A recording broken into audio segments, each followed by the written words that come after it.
महर्षि वाल्मीकि जयंती पर विश्व हिंदू परिषद ने वाल्मीकि बस्ती में बस्ती वासियों के साथ मिलकर हर्षोल्लास से मनाई जयंती पर्व।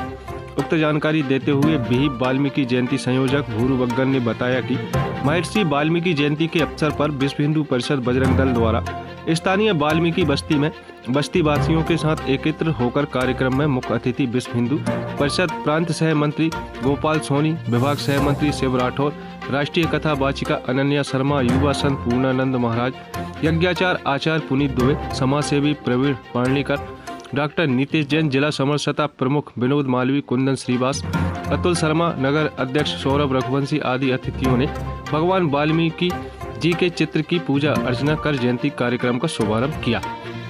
मंचासीन अतिथियों का वाल्मीकि समाज के युवाओं ने हार माला पहनाकर स्वागत अभिनंदन किया।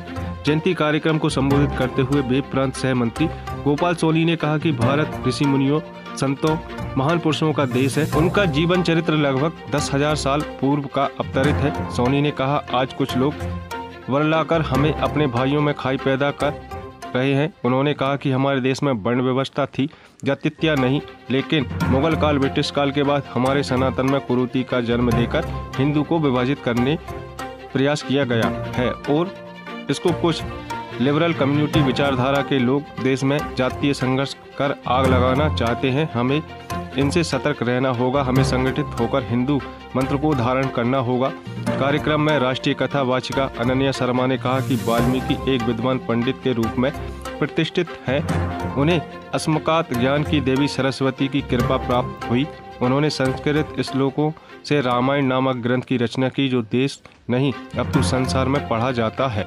कार्यक्रम युवा संत ने कहा कि महर्षि वाल्मीकि वैदिक काल के महान ऋषियों में माने जाते हैं। वहीं आचार्य पुनीत दुबे ने कहा कि व्यक्ति जाति से नहीं कर्म से महान होता है। वाल्मीकि इस सृष्टि का उक्त उदाहरण है। समाज सेवी प्रवीण पाणलीकर ने कहा कि आज हम सभी महर्षि वाल्मीकि के जीवन चरित्र को अपने जीवन में उतारना होगा। सिवनी मालवा से नर्मदा की पुकार के लिए करण सिंह ठाकुर की रिपोर्ट।